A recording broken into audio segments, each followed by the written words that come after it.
When you play the Game of Thrones, you win or you die. There is no middle ground. Ֆենթեզի ժանրի հեռուստասերիալում կամ հաղթում են կամ զոհվում։ Հերոսները խարիզմատիկ են, դաժան ու մտածածին, մայրցամաքին բնորոշ անսպասելի վարքով։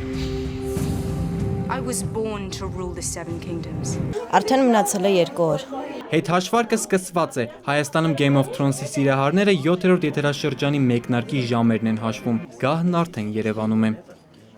Երկրպագուները կազմակերպել էին փոքրիկ Վիկտորինա, ամբողջ սենյակը ֆիլմի կերպարների նկարներով էին զարդարել, պայքարը սուր էր, ինչպես երկաթե գահի համար։ 7-րդի մեջ ավելի շատ հարցերի պատասխաններ կտրվեն, եւ իմ կարծիքով 7-րդը էլ ավելի հզոր է լինելու։ Սերիալի ամենապայքարող հերոսը վերակենդանացավ 6-րդ եթերաշրջանում, անսպասելի, բայց գուցե արդարացված։ Կինոքննադատների կարծիքով Game of Thrones-ի 7-րդ եթերաշրջանում երկաթե գահի համար պայքարելու են վիշապներով պաշտպանված Դեյներիս Թարգարյենը, իր սասանված հեղինակությունը վերականգնած Սերսեյա Լանիստերը եւ իրենց հոր մահվան վրիժառուներ Սթարք քույրերը։ Այս բոլոր բաժանված պերսոնաժները հանդիպելու են 7-րդ սեզոնում, որտեղ 8-ում ինձ թվում է լինելու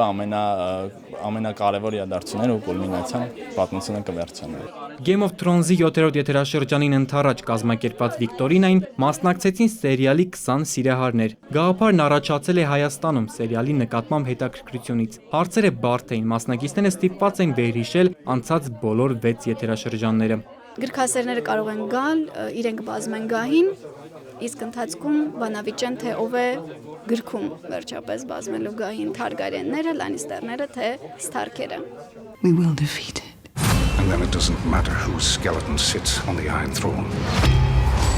Game of Thrones-ի սիրահարները որոշել են երկար դադարից հետո նոր եթերաշրջանի առաջին էպիզոդը դիտելու են միասին, որ հետո քննարկեն, վերլուծեն ու սպասեն զարգացումներին։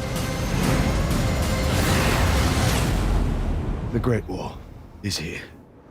Վիտալի Գրիգորյան, Արմեն Շահոյան, ժամը լրատվական։